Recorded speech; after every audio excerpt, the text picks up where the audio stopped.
उठाइए, लेकिन नियमानुसार उसके पहले सरकार जो गरीब गुरबा है और नाजायज अवैध तरीके से किसी भूखंड पर घर बना के रखा है, यदि उसके पास सामर्थ्य नहीं है, कोई उपाय नहीं है, बेबस है, लाचार है, उसके लिए बिहार सरकार को जुगाड़ करना पड़ेगा। उसके लिए जमीन का व्यवस्था करना होगा सरकार के, उसको आवास देना होगा, शौचालय चापाकल की व्यवस्था करके, और उस गरीब को वहां पर शिफ्ट कर दीजिए।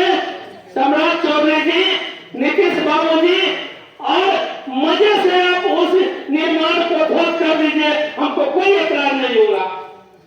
लेकिन आप ये बुलडोजर वाला जो राज चला रहे हैं, किसान त्राही मांग कर रहा है, यूरिया न्यूनतम मूल्य पर मिल नहीं रहा, किसान यूरिया के लिए छटपटा रहे हैं रबी फसल के लिए। उनका धान एक तो बारिश, बेमौसम बारिश होने से बर्बाद हो गया।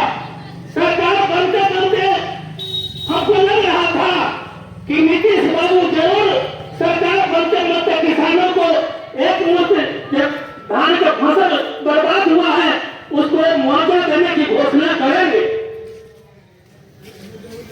घोषणा की बात को तोड़ किसानों का जो भी बचा खुचा धान है उसका सरकारी कीमत पर, एमएसपी पर खरीद का कर शुरू नहीं हुआ है। लोग परेशान हैं, उनको एमएसपी दे, खाद देने के लिए, पानी पटाने के लिए पैसे की जरूरत है।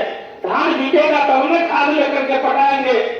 अरे उधार में ट्रैक्टर वाला से खेत जोतवाया है, किसी दुकानदार से दिया लिया है, धान बिकेगा तो उससे दिया जाएगा, लेकिन इस पर कोई ध्यान नहीं है।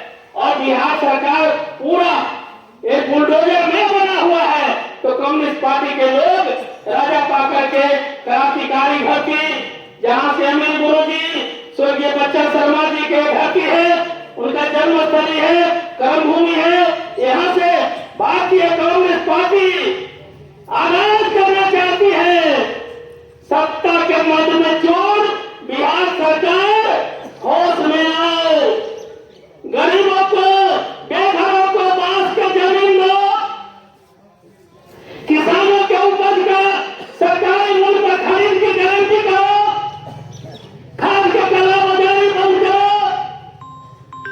और जो भी सवाल है जनता के ज्वलन सवाल प्रखंड से लेकर